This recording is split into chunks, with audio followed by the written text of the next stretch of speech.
Praise the lord. ప్రియమైన సహోదరి సహోదరులారా, క్రీస్తు ప్రభు నామంలో శుభములు. ఈ లోకంలో ప్రతి వ్యక్తి ఏదో ఒక సమస్యతో సతమతమవుతూ ఉంటారు, ఇబ్బంది పడుతూ ఉంటారు.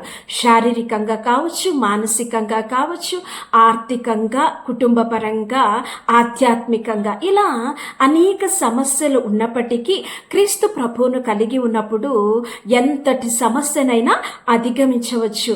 క్రీస్తు ప్రభువు అంటూ ఉన్నాడు కదా, నీవు నాకు మొరపెట్టుము, నేను నీకు ఉత్తరమిస్తాను. అవును ప్రియమైనటువంటి వారలారా, ఆయన ఆపదలో ఆదుకునే నేస్తం. నిజమైన స్నేహితుడు విడువగా ప్రేమించును, దుర్దశలో అటివాడు సహోదరుడుగా ఉండును. నిజంగా ప్రియమైనటువంటి వారలారా, క్రీస్తు ప్రభువు ఎంతో ఉన్నతమైన వాడు, గొప్పవాడు. ఈ సృష్టినంతటిని కూడా మాటతో సృజించడం జరిగింది, కానీ మనిషిని మాత్రం తన స్వహస్తాలతో, తన స్వరూపంలో, తన పోలిక చొప్పున తయారు చేశాడు. అవును ప్రియమైనటువంటి వారలారా, క్రీస్తు ప్రభువు నీవు నా సొత్తై ఉన్నావు అని తెలియచేస్తూ ఉన్నాడు.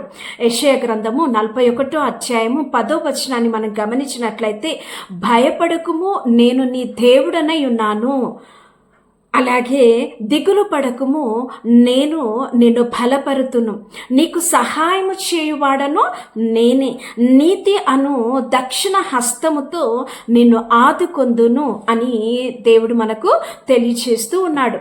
క్రీస్తు ప్రభువును కలిగి ఉంటే, ఆయనను స్నేహితుడిగా మనము కలిగి ఉంటే, కోడి తన పిల్లలను ఏ విధంగా కాపాడుతుందో క్రీస్తు ప్రభువు కూడా మనల్ని ఆ రీతిగా కాపాడుతాడు.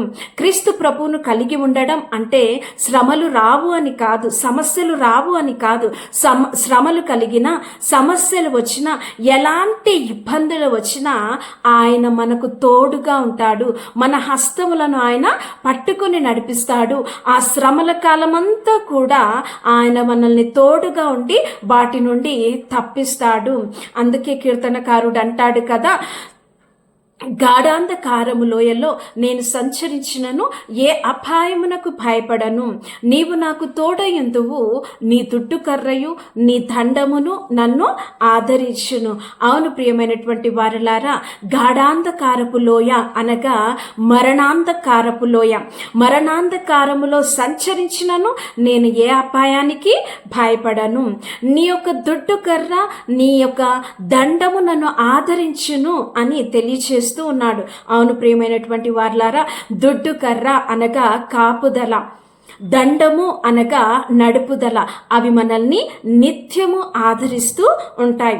అవును ప్రియమైనటువంటి వారలారా, యేసు ప్రభువు మన కాపరి, ఆపదలో ఆదుకునేటటువంటి నేస్తం, శ్రమలలో మనల్ని విడవకుండా ప్రేమించేటటువంటి నిజమైన స్నేహితుడు. కాబట్టి క్రీస్తు ప్రభువును మనం కలిగి ఉండాలి. ఆయనతో మనము నిత్యము సహవాసము చేయాలి, నిత్యము ఆయనను ఘనపరుస్తూ ఉండాలి.